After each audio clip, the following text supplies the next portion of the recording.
focus to India's startup ecosystem that also has exploded over the past decade, with over 110 unicorns valued at more than $350 billion collectively being, coming up. Digital first companies especially have disrupted traditional sectors from retail to logistics to financial services. All right, now for our next session, I'd first up like to invite our moderator for the session, the executive editor of ET Now and ET Now Swadesh, Aisha Faridi. And she will be talking about the new age of smart logistics. And she will be in conversation with Mr. Akshay Ghulati. He's the CEO, International Shipping at Shiprocket, which powers shipping and logistics for thousands of merchants. Ladies and gentlemen, let's have a round of applause for Akshay and Aisha. Hi, good afternoon, all of you. Akshay, thank you for your time today and gracing us at the India Economic Conclave. Thank you so much. It's my pleasure. You know, you're what I call the dopamine effect economy, or the dopamine economy. Because as we speak, I've got 2 parcels to be delivered at my house in Mumbai. And I'm constantly on the My Shiprocket app to figure out when is it that I'm going to get those parcels. I'm glad you have the My Shiprocket app. That is the holy grail for us. But tell me, you know, with this whole pressure about the timely deliverables, it must be a hard job at Shiprocket. It is essentially, logistics, it's a tough business to be in. And especially when you're a tech company, which is pretty much in between all the players in the ecosystem, from the seller to the actual 3PL partner, to making sure that the customer is there with the money, whether if it's a COD order, to take the order on time. There are lots of things that can go wrong.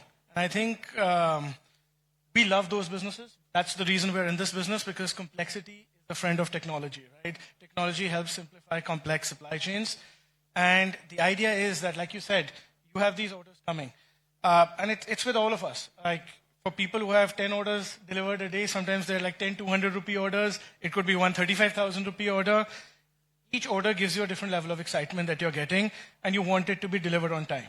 As we speak, I have coffee coming to the office, Nespresso from Blinkit, and I hope they don't try and call me right now and say, where do I leave this? Where do I leave this?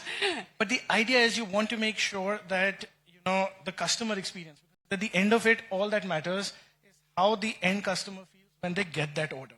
That is what defines the experience, the success of the seller. Because the seller can have the best quality product, phenomenal product, but when the customer opens it, if it's not packaged well and it doesn't reach in a single piece, if it's crushed, the first experience is bad. Most likely, the customer will see the product. There's a high chance they may not even like the product, because the mindset has been that what have they done? They've sent it in a shoebox, which is completely crushed. Or if the order gets delayed, they're anyways agitated with the delivery person, etc. The knock-on effect, the seller, and it affects the SMB and their business. Our job at Shiprocket is only to make sure that we try and help mitigate.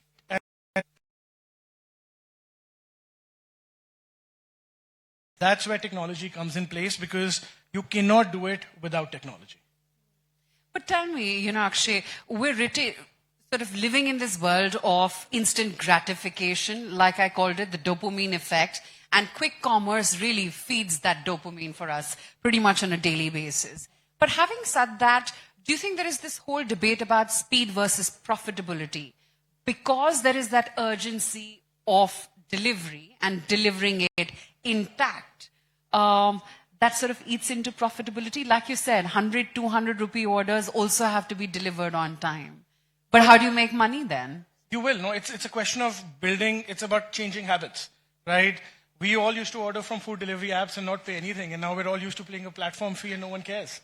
Eventually, no one is looking at that platform fee. So things will change. It's about creating habits that change. I don't know whether it's necessarily good to have 10 orders delivered to you every day, each being 200 rupees. It's not good for the environment. It might be good for logistics companies, but generally, I think consumer habits are changing. I think the way the business is evolving is there are 2 sides of our brain almost when we're ordering. There is the dopamine effect, like you call it, where I want this and I want it right now. I don't care if I'm not going to club 5 things with it. It's going to cost me 10, 20 rupees, I'll get it. And then there is the selection-based, I really like this product. But do I really need it? If you don't really need it, and I'm willing to wait 2-3 days for it, because eventually it's not like your quick commerce store can get the entire selection of the world. That just doesn't work supply chain wise or financially. So there is the e-commerce selection which will always be there. What is going to happen is the 4 to 5 day delivery timelines have come down to 48 hours in tier 1 and metro cities. Again, products are being stored closer to consumers. That's also good for the environment. And the most exciting part of what we're doing on the domestic side and what we see happening is the tier 2, tier 3 economy. You can see this with platforms like Meesho that have come up. Today, if you're living in a tier 2 city in India, you have more choice than you've ever had. It's easy to sit in Delhi and, take our view of the world. But I have lived in smaller cities in India, and Amazon used to say it's going to take 7 days to deliver. And just in today's day and age, that doesn't happen, and things are changing now. And I think there is going to be two different businesses. One is the quick commerce business. I don't think it's going anywhere. The world has changed. It's only going to get bigger and bigger. And then there is the e-commerce business, where I'm looking for a larger selection and variety of products. I want it quicker, but I don't necessarily need it in 20 minutes. Now, if I'm ordering a t-shirt, how many times in my life do I need that t-shirt in the next 30 minutes? It's very few instances. Maybe I can think of one instance where I've needed it, that I need it right now. You're okay to wait for 1 or 2 days, and I think economics have to change in a way that you incentivize consumers also to wait, right? Whether it's cheaper delivery, whether it's discounts, etc., and you charge customers for quicker delivery. But in today's day and age, I think as the market is growing, everyone is taking market share, everything is a little bit confused, but things do eventually settle down, because if they don't, then companies start to shut down. So speed, you're saying, is not going to be the enemy of profitability?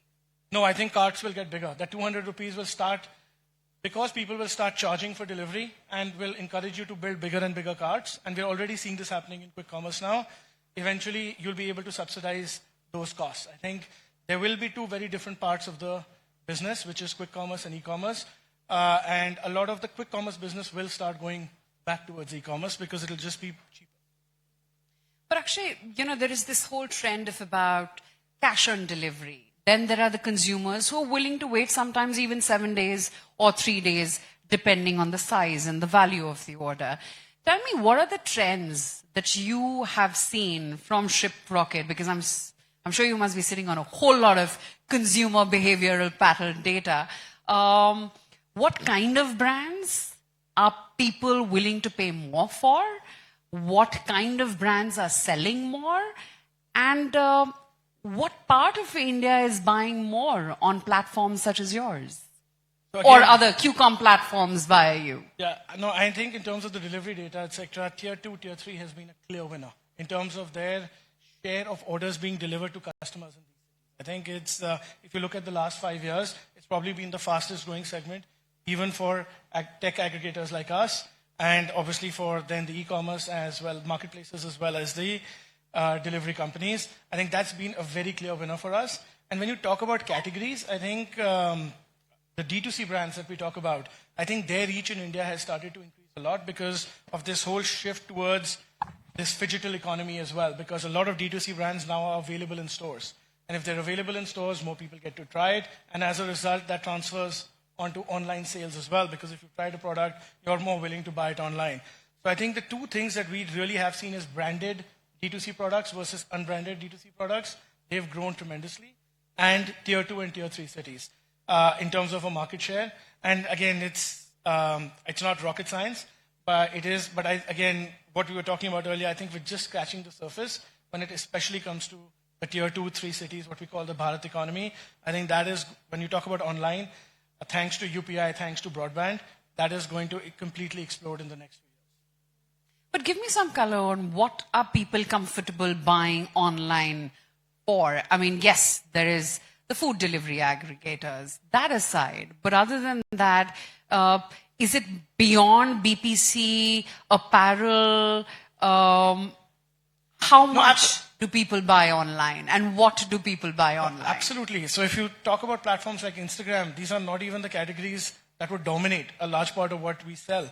It would be more stuff around fashion jewelry, fashion, home accessories, where it is literally the dopamine effect. It's seeing that picture and saying, I want it either for myself or I want it in my house. You see a lot of categories which are not traditionally big on marketplaces. When you talk about social media platforms, that's where you see a lot of these sellers. And usually they end up being higher ASP as well because they're not commoditized products. When we talk about, so I'll also add one layer to it because a large part of what I do is international shipping, so it's a cross-border platform. What we see a lot of Indian sellers sell on platforms, whether it's on marketplaces or social media platforms internationally, it's where truly India has, I believe, a right to win. You know, products like Ayurveda, products like textiles, products like fashion accessories, artificial jewelry. You talk about stuff coming out of Jaipur. You see a lot of people buying stuff which is not necessarily standardized. And that's where, you know, a lot of the smaller entrepreneurs and the SMBs in India, I believe, have a very strong right to win. Because eventually, if you're selling a shampoo, you are going to be compared with the FMCG majors. Yes, some shampoos might be radically different or may claim to be radically different. But, you know, when you talk about products like fashion jewelry, home accessories, you will find it's a personal choice. It is, and the personal choice differs very, very minutely. It's not so much, it's not categories. It's literally, you know, a design element could change someone's view of it. So I think that's where the social media platforms, consumers buying there, differ completely from people buying on marketplaces. Because a lot of the more standardized, commoditized products with the thousands of reviews, that's what you get on marketplaces. But since you did talk about Indian brands going global, and since the theme for the conclave is genomics, I must touch upon that. Because like you said, many Indian domestic homegrown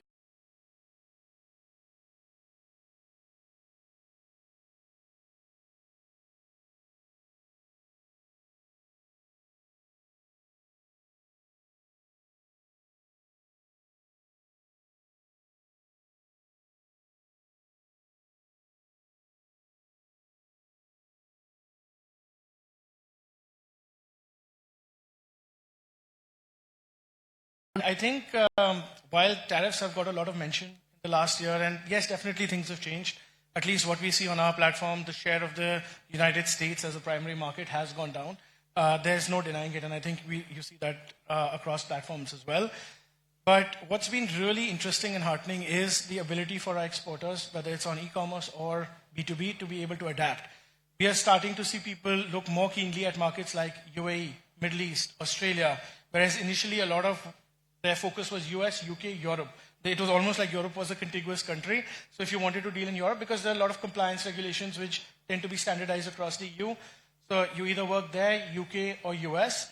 But a lot of people are now looking at niche markets. So I think what's happened in the last 12 months is people have realized that they cannot be a one-trick pony. So if you're an export-oriented business, you need multiple customers across different geographies. I think what gets overblown this year because of the tariffs is assuming that this is, yes, it is a challenge, but this business has been facing challenges for the last 3 years because of the geopolitical issues that we are seeing, especially around conflicts. You know, there are, like ocean shipping, for example, was disrupted for a large part because of the conflict in the Middle East, because you couldn't go through the Suez Canal. So air shipping, like we all were reading the newspapers opening up every day, saying there were hundreds and thousands of trucks outside airports in India, you know, loads getting diverted from neighboring countries to India. So I think generally, we live in a world, whether it's inward, whether it's more conflict, whether it's changed, where cross-border trade has become more complex. But I truly believe that the complexity also creates opportunity, and that's where we will find new markets for Indian products, which traditionally we may not have looked at 2-3 years ago. So the Middle East, for example, is becoming the new favored destination for most of customers that we're speaking to. It was not even on our roadmap till a few years ago, and now it's becoming the first destination everyone wants to go to because you minimize a lot of the supply chain issues. It's culturally close to India, physically, geographically close to India, cheaper to send products there, and that's where we're now working with a lot of our brands to help them create markets there. Sure, but as you explore markets and as new markets, like you said, do open up, what is the economic impact of cross-border issues? Is cross-border selling getting more expensive now? The cross-border selling generally is expensive because you're catering to a customer in an international market. So obviously a lot of your knowledge about how to market to that customer is a little bit limited. And depending on the country you're dealing in, your customer acquisition cost, if in India it's like $10, it can be as high as $100 in some countries. So you have to learn and adapt. But yes, if you ask me about the trend of selling overseas, logistics being an important part of what is happening, storage, warehousing in international markets, along with labor costs, it's all been going up. The great part is the ASPs are also going up. Yes, not at the same rate recently as the cost, but eventually it all stabilizes. What we're finding is that Indian exporters and Indian sellers are having a much more open mind about building markets and building customers rather than trying to look at this as, oh, there's a product that sells in India for $20, we will try and sell it for $100 and make The customer is wiser than that. so they're now actually becoming more focused on let's build a market share, let's build a brand there, let's adapt to what the local needs are. And I think that's truly what's going to define the whole cross-border decade is you will find Indian sellers and Indian D2C brands succeeding in global markets, but you might look at those products and not recognize those products because they are adapting to local consumer preferences. And yes, the diaspora is a very important part of what we see in cross-border. Most sellers tend to follow the Indian diaspora because their first hero customers are usually the Indian diaspora. But tell me, does global D2C now work more or more profitable for high-margin Indian brands, big ticket spends? Yes, and the simple reason is you have a lot more ability to be able to acquire customers and spend more on marketing. So you find, if I become specific, we find products above $30 tend to have more repeat customers and tend to have more chances of success in terms of brands which are selling products between, and this is very different from China, right? Where it's the sub $10 products or $15 products that dominate sales. Whereas for our D2C brands, we find a lot of $30 to $50 products. And I'm not talking about really high ticket value products like $100, $500. But even in the mass market, Indian products tend to do well, tend to be a little bit higher priced versus what we see in other countries like China where you'll have stuff sub $15. I think it's also harder just to compete.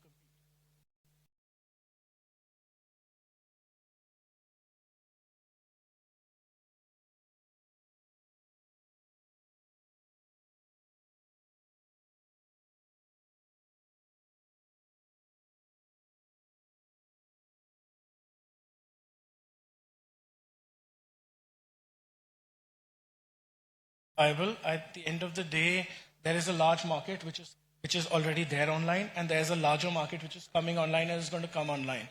The fact of the matter is the reason we see a lot of the larger D2C brands realizing that they need to go towards a physical distribution channel, whether it's their own stores or whether it's through multi-brand stores, is because there is that element of getting the customer to try your product. And there are people who still want to see a product, feel a product, understand from a local, so like if you talk about BPC, they will go to the local department store and chemist and ask the person, how is this product selling? There's a large part of India that still shops that way. And there's nothing wrong with that. So eventually, every brand does not need to go phygital, but as you start expanding, for example, even into tier 2 and 3, right? If you're a BPC brand, if you're a FMCG brand, you do want to be there, at least in the stores in many of these cities, not in every store if you don't want to build a full digital channel, so that people see the product. There's still this perception that if you see something on the shelf, right, it's a good product, it's a large company. Whereas if you see something online, it could be anything, right? You don't know. So the fact is, there is this assumption that offline distribution channels vet the quality of the product that they are selling. And I think it helps.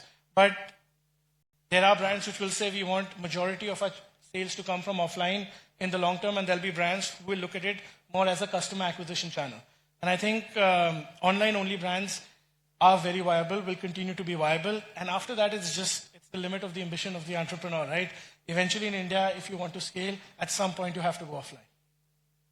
Tell me, in your experience, which are the Indian brands which have the might, which sell via your platform, you think can really go global and already are on that way? So, okay, now let me try and figure out brands which either are on the platform. So if I talk about some of and I'll break it down by price point, right? If you talk about some of the Indian brands where I truly believe there's a perception of quality, right? Think about, leather goods like Napadori, right? It's a world-class beating product. I've been to the store in the UK, seen the store in India, world-class beating product, but niche customer.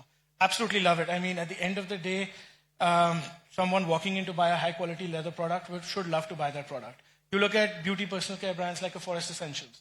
Now, a Forest Essentials will have 20 brands in India, which I believe are of the quality which can succeed globally. It's just a question of building the distribution channel. And, India does have, I believe, a copyright on Ayurveda, right? People in international markets view Indian products in Ayurvedic category as good products. So there's that part of the segment where I think India has a natural right to win. And then there is the handmade, handcrafted, unique segment, which definitely may not have scale. It's not commoditized. But we definitely have a right to win there. You talk about leather goods in general. Whether it's journals, accessories, Christmas time for gifting in the US, these are world-beating products and they don't even need to be branded. So there are niches and categories where India has a right to win. And it's no longer us competing only on price, because I think that mindset changed 10 years ago, where we were competing with other countries on India, who could produce the cheapest product. I think brands that will scale B2C globally are going to be quality products, not just cheapest products. It's actually hard to compete, in my opinion, in many categories. And B2B, of course, is a different ball game, where cost is a very important part of what makes you succeed globally. Tell me, as manufacturing shifts more and more to India under China Plus One, you think physical ecosystems are something which are going to grow and which is something that we will need to build in India? Absolutely. So what makes me most excited about cross-border commerce for India is the fact that we have a very robust domestic e-commerce business, very robust domestic retail business. Eventually, if you don't have that physical infrastructure supported by domestic growth, you are not going to be able to succeed globally. And that physical infrastructure is extremely important in India. And it's, again, we're scratching the surface. Like I said, we're still only delivering in 48 hours. A lot of e-commerce deliveries are happening in 48 hours, but that's because we're not catering to a lot of the e-commerce market, which we could be catering to in India. And as physical infrastructure grows, road infrastructure grows. So for my business, for example, and I'm not talking about just Shiprocket domestic, but Shiprocket cross-border, till about last year, the only option to get a product for me from, let's say, Surat or Bombay to Delhi to ship it out to New York or London was air. And it was just taking too long. But just in the last 2 years with the road infrastructure that's improved, a lot of my volume now comes by road. I'm able to get stuff from Surat, Mumbai, Rajasthan to Delhi in 36 hours. And yes, I can get it by air in 12 hours, but it reduces the cost significantly for my customers to be able to do this. So the physical infrastructure improving, big part of what we're doing. The government has launched something called e-commerce export hubs, which allows exporters to keep goods close to international gateways like Mumbai, like Delhi, or manufacturing gateways. That physical infrastructure is just starting. It's just being set up. That is going to, and this is something that China did really well. And it's literally a page out of their playbook. Things are changing. And from the domestic side, the infrastructure is all around quick commerce. I think you cannot get away from this. The infrastructure of smaller warehouses being built around cities is going to make supply chains quicker, is going to make deliveries more efficient. And all of this is going to help Indian brands become more robust, become larger, which helps them also succeed globally, because eventually India, for most brands, is going to be their first port of call before they think globally. It's seldom you find export-only brands. I'm just curious to ask, you must be working with so many founders and so many people with new innovative ideas. What's that one common mistake that they make that the business fails eventually? I think it's the one thing that has always struck out to me is that we all try to do too many things at once. Ideas, generally if you're a startup entrepreneur, ideas are not short, there's no shortage of ideas either in you or in your team. I think the prioritization is the biggest challenge. Every startup founder I have met has been, including myself. So if I was to share an anecdote, when Zomato invested in Shiprocket, I was running our international business, not just cross-border, but our business in Saudi and Dubai. And we had met Dipinder, and the first thing he met me after the investment, he's like, shut it down. And I was like, I'm betting my entire career on this and you're telling me to shut it down. And he's like, you have such a big opportunity in India. Why are you doing this? And as a founder, you don't like it. You're like, okay, I respect you. And Ego hurt ho gayi. Credit to him. Like a year later, I did shut it down and moved back because the writing was on the wall. The cross-border business in India had much more opportunity for me than those businesses. And it's going back to that same thing, which is just because something seems like a good idea doesn't mean you have to do it. Right? There is a time for every idea, and sometimes there is no time, and some ideas just should not. It doesn't matter how big that opportunity is. there is something bigger you can do or something better that you can do which has a higher chance of success. And like these are instances you never forget, because yes, I remember seething inside at that point of time and then going back and saying, boss, you were right. Cross-border is something I pivoted to and started focusing on, and it was the best decision we could have made for Shiprocket. What's the uncomfortable truth when it comes to D2C businesses such as yours? I think it's a tough business because you are being judged on every delivery by your customers. Think about hospitality, think about restaurants, think about hotels. Every interaction is an opportunity for a customer to judge you, a customer to be unhappy. And you have to be on your A game all the time. And unfortunately, it's hard, especially in a business like ours, in hospitality and restaurants, etc. The whole business is catered around the experience. We are catered around the experience, but we're a logistics business. The chances of things going wrong is very hard. So a lot of times you wake up only to bad news, because 99% of the good news is taken for granted. It's the 1% of the bad news that you wake up to and you start questioning, what is happening? And eventually you just have to realize that logistics is a tough business. India is geographically a complex country. Cross-border with all that's happening around the world is even harder. And what I've realized is if you can help, even issues will happen. Right? You can try and mitigate the issues, minimize the issues, but what matters is how you react to solve the issues. Rather than beating yourself on why it happened, yes, we'll do the RCA, we'll figure it out. But if you get lost in that whole concept of, why did this happen, and don't focus on turning around that customer anxiety into customer delight. And you won't be able to do it every time, but if you can do it even 10% of the times, I think that is the uncomfortable truth that I feel in any B2C business, not just D2C, but where you're consumer facing, and we are consumer facing. That is the biggest win that you can make, because at the end of the day, those customers will remember you for life. Right? They will be the ones who will be your biggest evangelists. And whether it's a seller or an end user, in both cases, they will be the ones who will be the reason for your success. Not your technology, not your investors. It is what you do on the ground that matters. Please the consumer, basically. Absolutely. Bottom line. Try your best to do it. On that note, I'm awaiting my 2 parcels. I hope they make it on time. Please send me your available numbers. Yes. But thank you so much, Akshay. Lovely speaking with you. Thank you for your time. Thank you, and thank you for having me here, and thank you, everybody. Thank you, Aisha, and thank you, Mr. Akshay, for that insightful conversation. A big round of applause there for Mr. Akshay.